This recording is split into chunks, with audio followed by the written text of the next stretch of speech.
Dios les bendiga, Dios les guarde a todos los que nos ven a través de las redes sociales, a través de nuestro canal de YouTube. Hoy estamos estudiando el capítulo 15 del libro de los Hechos. Aleluya, lo estamos estudiando verso por verso. Vamos a leer en el nombre del Padre, del Hijo y del Espíritu Santo. Amén. Entonces, algunos que venían de Judea enseñaban a los hermanos: si no os circuncidáis conforme al rito de Moisés, no podéis ser salvos. Estamos hablando ahora una doctrina salvífica. Los judíos que habían creído al Señor estaban diciendo que para ser salvo tenían las personas que circuncidarse. Sabemos que la circuncisión es el cortar el prepucio o cortar esa tela que cubre la glándula del pene del hombre. Se corta hasta el día de hoy, los judíos lo hacen, se circuncidan como señal del pacto, como señal de que le pertenecen a Dios, de que tienen un contrato, una relación con Dios. Esto Dios lo introdujo a Abraham para establecer un pacto con él, para hacerle promesas, para darle estatutos, para que Abraham fuera su siervo. Entonces, ahora que viene la cristiandad, que viene el ser discípulo del Señor Jesucristo, los judíos estaban diciendo esto: si no se circuncida, si no se hace ese rito, aquellos gentiles, aquellos que no eran judíos, si no hacían esto, entonces no podían ser salvos. Esto ellos estaban estableciendo algo muy peligroso que nosotros tenemos que hoy entender. La salvación que vino a traer Cristo Jesús, la Biblia establece que es por fe, no por obras. Es por gracia. Gracia es un don, un regalo, el cual yo no trabajé, yo no hice nada para obtenerlo. Es un regalo de Dios. Jesús vino y dijo en la cruz: consumado es. Hizo un trabajo, hizo una obra, fue crucificado, fue muerto en mi lugar y en tu lugar, para entregarnos la salvación, para el perdón de los pecados. Sin que yo me circuncidara, sin que yo hiciera ninguna obra. Es un regalo de Dios. Entonces, esta doctrina que estaban ellos introduciendo al pueblo era muy peligrosa. Y hoy en día se hace esto con diferentes cosas. Que si tú no te viste así, no eres salvo. Que si tú no te viste así, no eres salvo. Que si tú hablas de una o X manera, no eres salvo. Y ponen cosas por encima del trabajo y la obra de Cristo en la cruz, las cuales nos salvan. Entonces vamos a ver aquí más adelante cómo Pablo viene y refuta estas cosas. Pablo fue el apóstol que fue establecido por Dios para ser maestro de los gentiles, nosotros, y hasta el día de hoy podemos llamarle maestro, porque sus escritos fueron para esto. Y para eso está escrito el libro de los Hechos.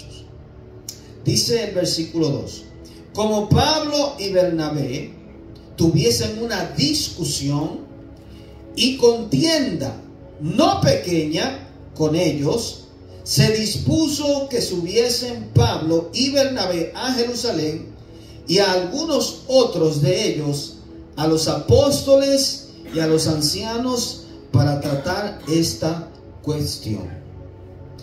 Hubo una discusión entre Pablo y Bernabé con ellos, porque Pablo está predicando a los gentiles simplemente por la fe en Jesucristo son salvos. Simplemente crea que Él resucitó de entre los muertos, que Él es el Salvador, y si usted se bautiza en Cristo Jesús, usted es salvo. Esa es la doctrina que Pablo estaba enseñando. No que había que circuncidarse, no que había que hacer rito primeramente, simplemente por la fe, por creer. Entonces se acordó, acuérdense que le he dicho que había un concilio en Jerusalén. Ahí fue que empezó la iglesia. Los apóstoles eran los encargados de dictar las leyes. Por eso es importante entender que el Nuevo Testamento, el día de hoy, está basado en la doctrina de los apóstoles. Jesús, vemos sus evangelios, cosas que el Señor no enseñó. Pablo vino a enseñarla por revelación, porque el mismo Señor le dijo a los apóstoles: muchas cosas tengo que hablarles, pero todavía ustedes no las pueden sobrellevar. Después que viene el Espíritu Santo, entonces Dios empieza a tratar con la iglesia, a revelarle cosas que aún Cristo no podía decirle a la iglesia, porque no la podía, a los apóstoles, porque no podían sobrellevarlas. Entonces Pablo tiene la revelación de que la salvación es por fe, no por obras. Y se dictó esto, que subieran a Jerusalén para que haya una conversación entre los apóstoles, los líderes, los ancianos de la iglesia, de manera que este asunto pudiera resolverse. Y hasta el día de hoy debe ser así. Hay cosas doctrinales entre iglesias, las cuales entre líderes deben ser lidiadas. Gente que ha alcanzado madurez, gente que han alcanzado sabiduría, conocimiento en las cosas del Señor. Versículo 3 dice: ellos pues, habiendo sido encaminados por la iglesia, pasaron por Fenicia y Samaria, contando la conversión de los gentiles, y causaban gran gozo a todos los hermanos. Fíjese que era motivo de gozo que las personas se convirtieran. Y esa es la misión del cristiano y el gozo del cristiano. Ver que a lo que yo recibí por gracia, otros lo reciban. Y dice, había gozo. Ese es el gozo de la iglesia. Que nosotros veamos las almas venir a Cristo. Dice el versículo 4: y llegados a Jerusalén, fueron recibidos por la iglesia y los apóstoles y los ancianos, y refirieron todas las cosas que Dios había hecho con ellos. Fíjense que también dice que no solamente los apóstoles estaban allí, estaban los ancianos, porque en Jerusalén habían diferentes iglesias. Había una iglesia como tal unida, pero habían diferentes lugares de reunión. Se reunían en las casas y los apóstoles no podían estar en cada casa. Por eso se establecía ancianos, que hoy en día se llaman pastores. Son líderes, los cuales administran y supervisan la iglesia. Y tienen esta capacidad de poder reunirse con los líderes, con los apóstoles, y poder discutir estas cosas. Entonces, ellos subieron a ese concilio para hablar esto. Pero algunos de la secta, y mira cómo le llama, secta, no es algo establecido por Dios. Cuando se llama una secta, algo que es hecho por el hombre, y usualmente las sectas tienden a ser legalistas, tienden a ser forzosas en cuanto a su doctrina. Entonces, por eso aquí esta palabra aparece, y específicamente los fariseos. Pero algunos de la secta de los fariseos que habían creído se levantaron diciendo: es necesario circuncidarlos y mandarles que guarden la ley de Moisés. Aquí hay otro peligro y otra cosa que ellos introducen. No solamente que se circunciden, no, para ser salvos tienen que guardar toda la ley. Cuando hablamos de la ley de Moisés, hablamos de los 10 mandamientos. Cuando hablamos de la ley de Moisés, hablamos de los 5 libros de la ley. Los 5 libros, el Pentateuco, la Torá. Aleluya, que son Génesis, Éxodo, Levítico, Número y Deuteronomio. Todo lo que está allí, el cual se resume en 613 mandamientos que tenían que cumplir los judíos, que tenían que ser leyes morales, leyes civiles y leyes ceremoniales. 3 tipos de leyes había, porque ellos vivían, nosotros vivimos una democracia, ¿verdad?, donde los Estados Unidos tienen sus leyes y hay leyes civiles, Hay leyes morales, hay leyes de moralidad. Pero en ellos también tenían leyes ceremoniales, los cuales tenían que hacer sacrificios, tenían que ir al templo, tenían que lavarse con agua, eran impuros y todo ese tipo de cosas. Tenían muchas leyes que Dios le había mandado. Entonces ahora los de la secta de los fariseos creen en Jesús, pero todavía tienen una mentalidad errónea. Hay gente que se convierte a Cristo y vienen con muchas mentalidades erróneas. Por eso usted tiene que ser renovado por la palabra. Usted tiene que sujetarse y someterse a la doctrina de las Escrituras. Dejar su vida pasada, dejar su pensamiento pasado, dejar su forma de ser, como muchos dicen, no, es que yo soy así. No, si usted ha creído en Cristo, usted tiene que sujetarse, someterse a la doctrina de las Escrituras, de los apóstoles, los cuales el Señor Jesucristo autorizó y dejó para enseñarnos. Por eso esto se está discutiendo con los apóstoles, porque ellos fueron los autorizados para dar estas leyes, para determinar lo que se puede y no se puede hacer. Aleluya. Entonces, la ley de Moisés, según ellos, había que cumplirla y obedecerla. Y hoy en día hay muchas iglesias que dicen, sí, somos salvos por gracia, pero hay ciertas cositas de la ley que todavía la tienen. Ciertas cosas que adoptan de la ley, las cuales aquí vamos a ver que la Biblia dice, se establece que no son necesarias para ser salvos. Versículo 6 dice, y se reunieron los apóstoles y los ancianos para conocer de este asunto. Y después de mucha discusión, yo he escuchado personas que dicen, no, la palabra no se discute. El cristiano no discute. Sí, en su contexto tiene realidad. Tú no puedes andar discutiendo con personas necias, con personas que son incrédulos, que tú le hablas la palabra y no le entra, que no creen como tú. Ahora, si podemos sentarnos como cristianos, como aquí, en cuanto a una doctrina, en cuanto a una enseñanza, en cuanto a algo establecido por las Escrituras, y podemos discutirlo de una manera civil, de una manera prudente, pues aquí la palabra de Dios nos dice que es correcto. ¿Okay? Incluso Judas nos habla que tenemos que contender por la verdad. Tenemos que hablar de acuerdo a la palabra de Dios cuando alguien quiere venir a traer una doctrina extraña. ¿Yes?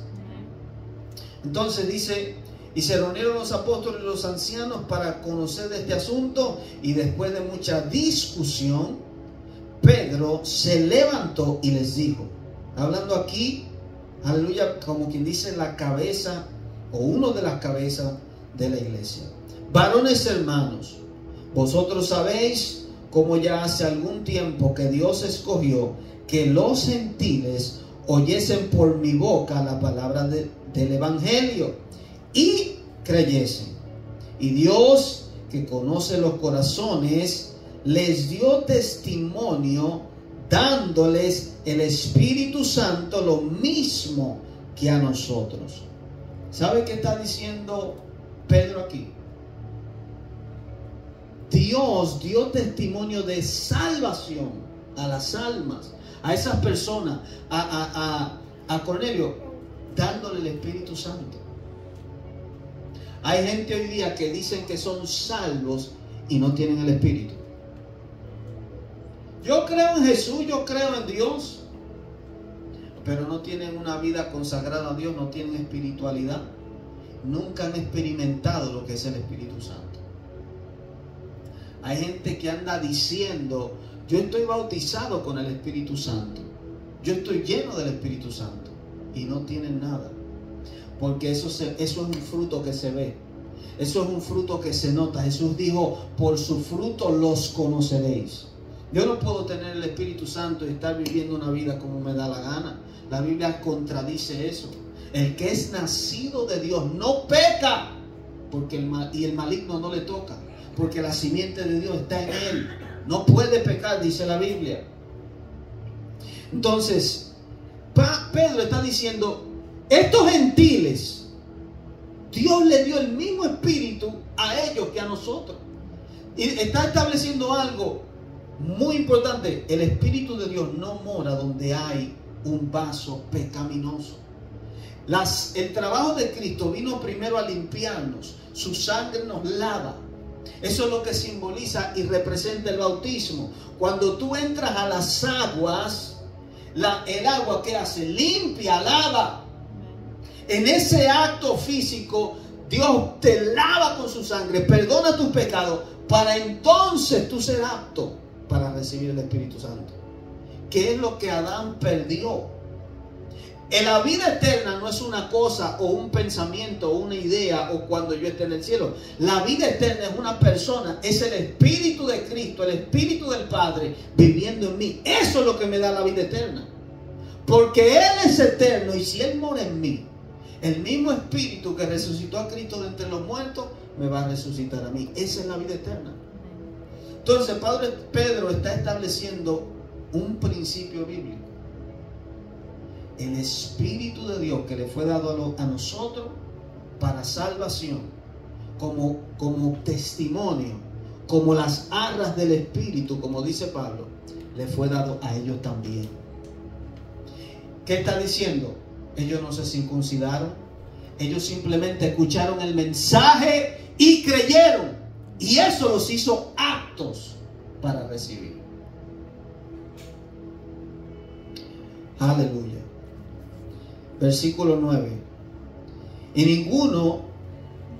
ninguna diferencia hizo entre nosotros y ellos, purificando por la fe sus corazones. ¿Por qué lo purificó? Por la fe. Cuando ellos escucharon que Jesús es el Salvador y ellos ni siquiera confesaron a Cristo. Dios vio su corazón, que creyeron, que confiaron en la palabra que Pedro estaba hablando, y Dios los perdonó y los salvó.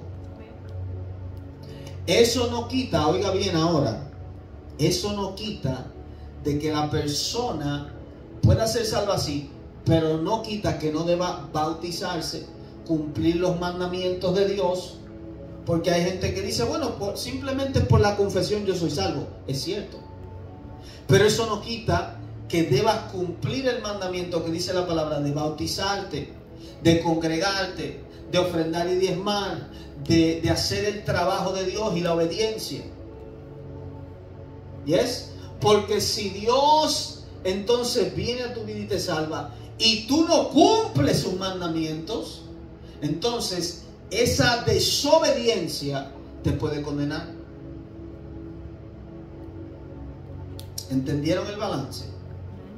El hecho de que ellos fueron salvos de esta manera, porque incluso Pedro dijo, ¿quién puede impedir el agua para bautizar a esto? El formato principal era bautizarlos primero y luego orar para que reciban el Espíritu Santo. Pero Dios lo hizo de esta manera para probarle a los judíos y a los mismos apóstoles que Dios estaba salvando a los gentiles. Y hasta el día de hoy Dios lo hace. Yo he escuchado testimonios de personas que no se han bautizado, que nunca confesaron ni que yo confieso a Jesús como Señor y Salvador, entra en mi corazón, nada de eso. Con un simple decir, Jesús, sálvame, Dios lo salva. Dios viene. Aleluya. Ahora pues, ¿por qué tentáis a Dios? Esto es Pedro hablándole al concilio y a la secta de los fariseos. Poniendo sobre la cerviz, la palabra cerviz es el cuello, de los discípulos un yugo que ni nuestros padres ni nosotros hemos podido llevar. Le está llamando, acuérdense, los animales se les pone un yugo, ¿verdad? Se les pone un pedazo de madera encima para controlarlo, para quedar en la tierra.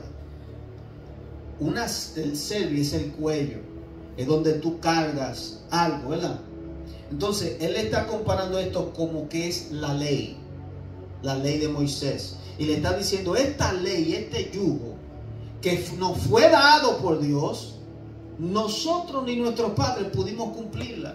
Él mismo da testimonio de que nadie pudo cumplir la ley. El único que pudo cumplir la ley a su perfección fue Jesús. Por lo tanto, ningún hombre puede ser salvo por la ley.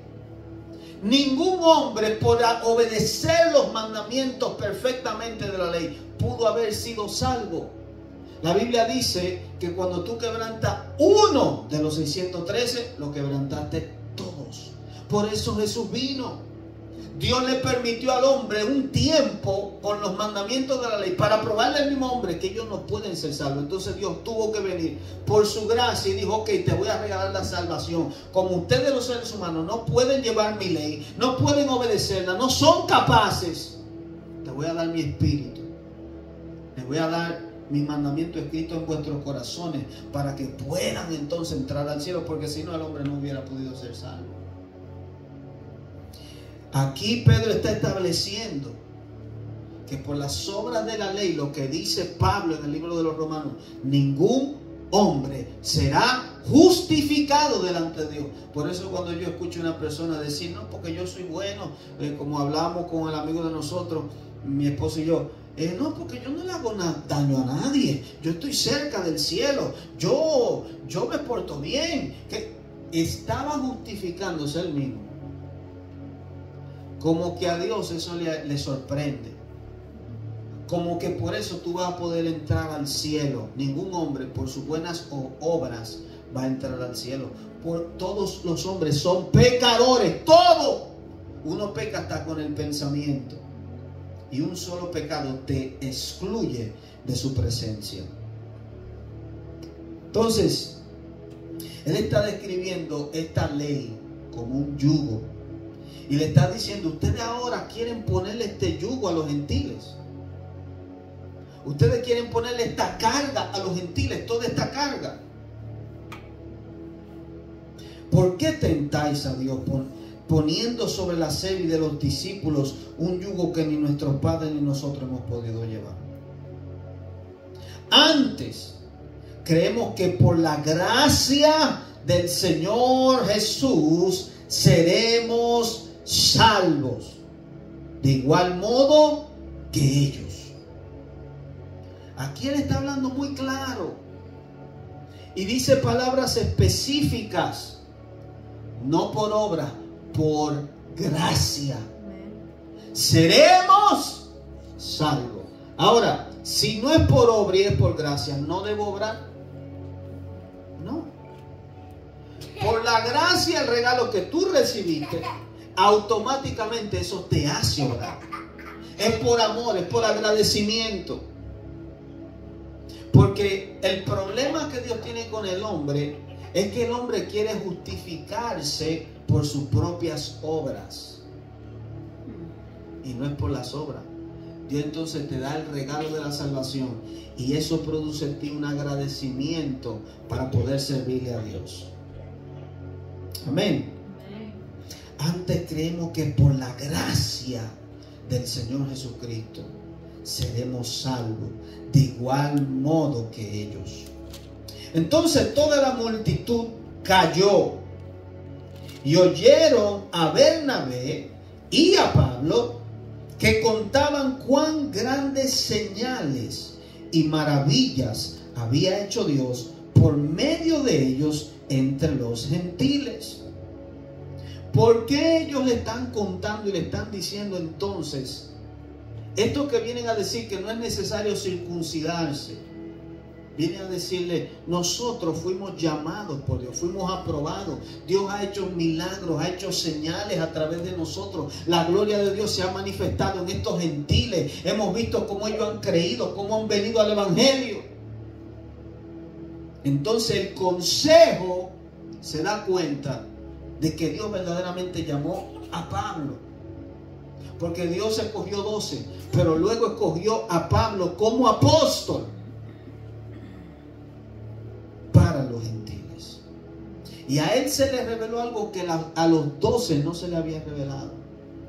La salvación era para los gentiles y Dios había constituido a él como maestro hacia los gentiles. Aleluya. Y cuando ellos callaron, Jacobo respondió diciendo: varones hermanos, oídme. Que este entonces era el cabeza de entre los apóstoles. Este era el hermano del Señor Jesús, al cual había sido constituido como, quien dice, vamos a decir, el presidente del concilio. Y entonces aquí él toma la palabra. Simón ha contado cómo Dios visitó por primera vez a los gentiles para tomar de ellos pueblo para su nombre. Y con esto concuerdan las palabras de los profetas, como está escrito. Aquí, oye, aquí introducen Biblia. No simplemente lo que ellos están hablando, lo que están diciendo, no. Ahora vienen a introducir Biblia. Él dice, esto concuerda, esto que estamos hablando y discutiendo, concuerda con las Escrituras. Por eso es que nosotros somos muy firmes en eso. Toda doctrina, toda enseñanza, todo lo que podamos decir que es de parte de Dios, tiene que decirlo en la palabra. Tiene que decirlo en todos los libros de la Biblia. Después de esto volveré y reedificaré el tabernáculo de David que está caído, y repararé sus ruinas y lo volveré a levantar, para que el resto de los hombres busquen al Señor, y todos los gentiles sobre los cuales es invocado mi nombre. Y todos los gentiles sobre los cuales es invocado mi nombre. Él le da una palabra, le da algo escritural para que ellos entiendan. Porque una cosa que los judíos muchas veces no quieren aceptar es que Dios también quiere salvar a los gentiles. Como la ley establece que Dios le dijo, ustedes serán mi tesoro, mi pueblo, y no se ligarán con naciones con otras naciones. Ellos entonces se han cerrado en esa área a entender que solamente para ellos es la salvación. Cuando Dios fue profetizado a través de los apóstoles, a través de los profetas, que los gentiles también iban a entrar a causa de Cristo. Dice el Señor, ¿qué hace? Dice el Señor, ¿qué hace con conocer todo esto desde tiempos antiguos? Por lo cual yo juzgo. Aquí viene, oiga la palabra que él usa, yo juzgo. Eso es lo que sucede después de un preámbulo de discusión, ¿verdad? Después que se dice una palabra, después que tenemos una discusión, entonces tú llegas a una conclusión. Si yo a una persona le predico el evangelio, le hablo, le convenzo, entonces esa persona debe llegar a una conclusión, hacer un juicio. Un juicio simplemente es llegar a la conclusión de lo que tú has escuchado, un análisis. Entonces, después de todo esto, él dice, por lo cual yo juzgo que no se inquiete a los gentiles que se convierten a Dios, sino que se les escriba que se aparten de las contaminaciones de los ídolos. Oiga lo que él dice. Y esto es lo que establece las cosas que pueden hacerse y las que no entre los gentiles. Que se aparten de los ídolos, de fornicación, de ahogado y de sangre. Oiga lo que él establece. Aquí no habla de que se guarde el sábado, como muchos dicen, que no se coma carne, que no se coma tipo de animales. No dice que hay que sacrificar un animal. Nada de eso. Oiga lo que dice. Se aparten de las contaminaciones de los ídolos. Dios siempre ha aborrecido la idolatría. Esto es algo que no puede comprometerse. En la iglesia no puede haber otros dioses. Un ídolo es una estatua, una figura, una imagen a la cual se le da veneración, adoración, a la cual se le rinde culto, a la cual se le prenden velas y cosas. que se aparten de fornicación. ¿Qué es fornicación? Cuando una persona sin casarse tiene relaciones íntimas. Eso es un pecado, la cual la Biblia lo establece, un pecado moral, y Dios lo condena. Entonces eso, Él está diciendo, en estas cosas que los gentiles, porque los gentiles muchas veces no se casaron, y hoy en día la gente ha tenido el matrimonio como nada. Entonces dicen que se casen, que establezcan un contrato, un contrato matrimonial. Dice, de ahogado, los judíos se le había prohibido, si había un animal, ¿verdad?, que era ahogado, o que se matara por asfixia, no podía ser comido. Entonces él dice, esto no lo hagan. O que coman como los caníbales, un animal sin ser cocinado, con su sangre, o que beban sangre de animales, porque esas eran prácticas que los gentiles hacían. Eso eran prácticas que son en contra de la palabra de Dios. Entonces, eso es lo que Él establece. Y le dice a los gentiles que se aparten de esto. Ninguna otra cosa Él puso de la ley que sea necesaria hacer. Dice el 21, porque Moisés desde tiempos antiguos tiene en cada ciudad quien los predique, en las sinagogas donde es leído cada día de reposo. Entonces pareció bien a los apóstoles y a los ancianos, oigan, quedaron en acuerdo con toda la iglesia, elegir entre ellos varones y enviarlos a Antioquía con Pablo y Bernabé, a Judas, que tenía por sobrenombre Barsabás, y a Silas, varones principales entre los hermanos. O sea, que se les dio la orden de ir, y aquellos que estaban diciendo que era necesario circuncidarse, ellos dijeron, no, tenemos que parar esto.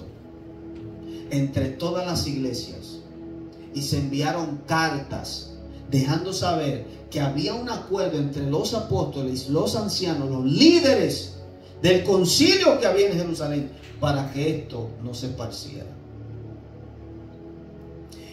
Y escribir por conducto de ellos, los apóstoles y los ancianos y los hermanos, a los hermanos de entre los gentiles que están en Antioquía, en Siria y en Cilicia, salud.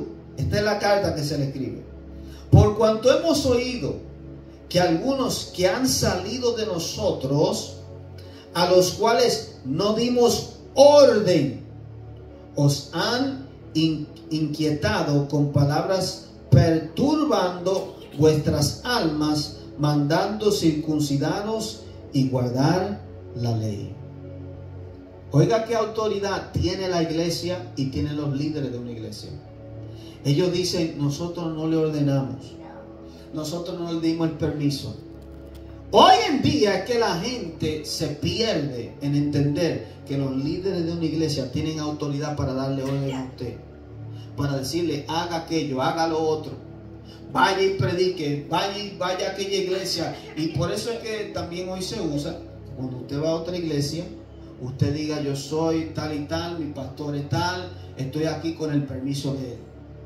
Pero ya eso hoy en día, todo el mundo anda como rebelde, todo el mundo anda haciendo lo que le da la gana.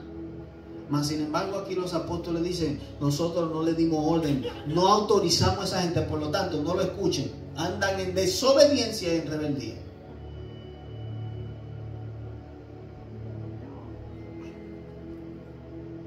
Aleluya. Por cuanto hemos oído. Ok, versículo 25. Nos han parecido bien, habiendo llegado a un acuerdo, elegir varones y enviarlos a vosotros con nuestros amados Bernabé y Pablo, hombres que han expuesto su vida por el nombre de nuestro Señor Jesucristo. Así que enviamos a Judas y a Silas, los cuales también de palabra os harán saber lo mismo. Porque ha parecido bien, oiga, ¿a quién ha parecido bien esto? Al Espíritu Santo y a nosotros no imponeros ninguna carga más que estas necesarias. ¿Qué dice? Ninguna otra. Ninguna otra. Está hablando ninguna otra de la ley. Aquí mucha gente se confunde y no entiende que si hay que guardar el sábado, que si hay que celebrar la fiesta, que si hay que lavarse, que es un montón de ritos y cosas que la ley establece, los cuales no te salvan. Simplemente obedecer los mandamientos que el Señor dejó, Él lo estableció y los resumió en dos: amar a Dios sobre todas las cosas y a tu prójimo como a ti mismo. Jesús dijo, este es el cumplimiento de la ley. No le hagas daño, no le mientas, no le robes, no codicies. Esos mandamientos están en esos dos establecidos. Entonces, porque ha parecido bien al Espíritu Santo y a nosotros no imponeros ninguna carga más que estas necesarias, que os abstengáis de lo sacrificado a ídolos, o sea, comida, ¿verdad? Que muchas veces los gentiles venían y sacrificaban a falsos dioses y luego se las daban a comer o la vendían a las personas. Si usted sabe por conciencia que hay alguna comida, algo que fue dedicado a los ídolos, a los dioses, eso se hace, por ejemplo, entre las sectas de brujos, se hacen comidas, se hacen cosas, no se come esa comida. Si usted sospecha, ¿verdad?, no se la coma, si usted sabe. Que os abstengáis de lo sacrificado a los ídolos, de sangre, o sea, que no beban sangre. Muchas personas por eso, o nosotros no comemos una cosa que se llama morcilla, que la hacen de sangre literalmente. De ahogado y de fornicación, que las cuales cosas, si os guardáis bien, haréis. Pasadlo bien. Así pues, los que fueron enviados descendieron a Antioquía y reuniendo a la congregación, entregaron la carta. Habiendo leído la cual, se regocijaron por la consolación. Y Judas y Silas, como ellos también eran profetas, aquí otra vez establece y dice que habían profetas entre la iglesia, consolaron y confirmaron a los hermanos con abundancia de palabra. O sea, que el mismo Espíritu de Dios estaba confirmando la palabra que se había establecido. No imponer ninguna otra carga, sino esta. Y mire que cuando hay profecía dice que hay consolación, hay confirmación. ¿Qué es confirmar? Que lo que se ha dicho, ¿verdad?, se establece, una confirmación es algo que te da aseguranza de lo que se ha hablado.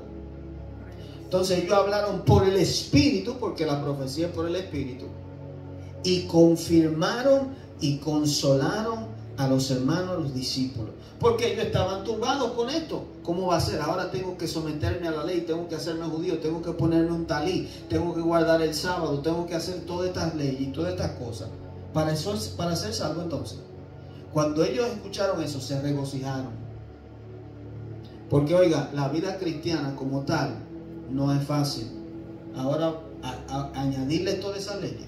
Por eso hay mucha gente que no quiere ir a la iglesia y no quiere ser cristiano, porque dicen, wow, me van a poner esto, ahora voy a tener que dejar aquello, voy a tener que hacer esto y aquello. Creen que se le va a poner un yugo. Aleluya. Y pasando algún tiempo, allí fueron despedidos en paz por los hermanos, para volver a aquellos que los habían enviado. Mas a Silas le pareció bien el quedarse allí. Y Pablo y Bernabé continuaron en Antioquía enseñando la palabra del Señor y anunciando el evangelio con otros muchos. O sea, Pablo nunca dejaba de predicar la palabra, nunca dejaba de hacer la obra. Esto fue una interrupción, subieron a Jerusalén, hablaron, discutieron todo fue esclarecido y ellos volvieron a su trabajo, volvieron a la misión, volvieron a la obra de seguir predicando el evangelio y ganando almas para el Señor. Cada vez que usted se encuentre con alguien que le diga a usted, no, que hay que hacer esto, que hay que hacer lo otro, vaya a este capítulo. Acuérdese de este capítulo. Como ya en la iglesia de los apóstoles fue establecido que ninguna otra carga sea impuesta de la ley sobre nosotros, sino estas que sabemos. Y claramente hay muchos más mandamientos que caben dentro de esto. Porque Pablo no nos deja sin mandamiento y el mismo Señor no nos deja sin mandamiento. Que amemos a nuestro prójimo, ¿verdad? Que hablemos con prudencia, que nos sometamos a los líderes, a los pastores. Cosas así, pero no en cuanto a la ley de Moisés. Aleluya. Y con esto vamos a terminar. Pablo se separa de Bernabé y comienza su segundo viaje misionero. Después de algunos días, Pablo dijo a Bernabé: volvamos a visitar a los hermanos en todas las ciudades en que hemos anunciado la palabra del Señor, para ver cómo está. El Pablo, a través de darse cuenta de que esto se estaba esparciendo, cómo habían judíos que habían creído en el Señor, pero estaban yendo a las iglesias, diciéndole a los discípulos que si no se circuncidaban no podían ser salvos. Pablo entonces se preocupa por esto y quiere entonces visitar las diferentes iglesias para establecerlos y dejarles saber: no, esto no es así. Esta doctrina no es de parte de Dios. Ustedes no tienen que someterse a la ley, sino simplemente por la fe. Y por eso es que él tiene esa lucha entre las cartas paulinas que él escribe, especialmente con los Gálatas. Que los Gálatas se habían circuncidado y él le está diciendo: ¿quién a ustedes los ha estorbado? Ustedes recibieron el Espíritu Santo por fe, por escuchar por fe, no por las obras de la ley. Y el libro de Gálatas está basado en eso. Dejarle entender a la iglesia que no es por obra, es por fe. Y explícalos sobre la ley, para qué fue establecida, para qué fue dada y cómo solamente por fe somos salvos. Versículo 37. Y Bernabé quería que llevasen consigo a Juan, el que tenía por sobrenombre Marcos, el cual se cree que fue que escribió el Evangelio de Marcos. Pero a Pablo no le pareció bien llevar consigo al que se había apartado de ellos desde Panfilia y no había ido con ellos a la obra. ¿Recuerdan que hablamos de eso? Que él se volvió a Jerusalén. No establece, no dice exactamente por qué, pero a Pablo no le pareció bien. Pablo era un hombre que estaba dedicado al evangelio. Él estaba dedicado y era muy fuerte y muy rígido. Entonces, a él le pareció esto malo, porque el mismo Señor dijo: el que pone la mano en el arado y mira atrás no es apto para el reino. O sea, una persona que dice: empecé, voy para adelante, y se desanima o mira para atrás, no es apto. Entonces Pablo lo vio de esa manera. Marcos o Juan es una persona inconstante, que vamos a la misión y me va a dejar entonces en el camino. Él lo vio así. Entonces, pero Pablo no le pareció bien llevar consigo al que se había apartado de ellos desde Panfilia. Verso 39. Y hubo tal desacuerdo entre ellos, para los que dicen que los cristianos, ¿verdad? Hubo un desacuerdo, hubo una discusión, que se separaron el uno del otro. Bernabé, tomando a Marcos, navegó a Chipre, y Pablo, escogiendo a Silas, salió encomendado por los hermanos a la gracia del Señor, y pasó por Siria y Cilicia, confirmando a las iglesias. Confirmándolas en qué, en lo que se había establecido, lo que se había hablado. Pero oiga bien, hubo una discusión entre ellos, hubo un desacuerdo, y podemos ver aquí que Pablo no veía bien a Juan por su inconstancia, mas sin embargo Bernabé lo perdona. Bernabé tuvo misericordia de él y se lo lleva. Pero aquí vemos también que hay algo, que en esa separación, entonces ahora en vez de haber un solo grupo, una misión, ahora hay dos. Unos fueron para un lugar y los otros fueron para otro. Entonces el evangelio tiene más oportunidad de ser predicado. Muchas veces estas cosas pasan. El Señor no quiere simplemente que haya una mega iglesia en la ciudad. El Señor quiere que hayan diferentes iglesias, diferentes pastores, diferentes ministros, los cuales colaboren unos con otros. Hasta el día de hoy hay ciertos ministros y pastores que no andan juntos, pero entonces se mueven a otros lugares y se predica la palabra de Dios. La iglesia debe estar unida en el sentido de que no puede haber enemistad. Pueden haber diferentes iglesias, diferentes lugares donde sean establecidas. Lo que no debe haber es enemistad, ¿verdad? Que si ellos se separaron, pero no quedaron enemigos, fueron a hacer la obra. Hubo un desacuerdo entre ellos. Eso da a entender algo también, que los apóstoles también eran humanos, a pesar de que tenían el Espíritu Santo, y se equivocaban y tenían errores. Y con el tiempo, pues entonces Dios los corregía. El mismo Pablo, cuando está preso, ya terminando su ministerio, lo manda a llamar a Marcos. Y dice, mándamelo porque él me es ayuda en el ministerio. Después que pasa un tiempo, entonces Marcos madura, porque Marcos también era un muchacho joven. Y tal vez por eso él se devolvió. Porque cuando uno es joven en el evangelio también comete errores. Pero Pablo era un veterano que estaba ya dedicado. Él tenía el predicar el evangelio de una forma estaba muy comprometido. Pero entonces Marcos crece, madura, y entonces él le dice, mándamelo porque él me es útil para la obra. Amén. Entonces continuamos la semana que viene en el capítulo 16. Dios le bendiga, Dios le guarde, sigue estudiando la palabra de Dios. Será hasta la próxima.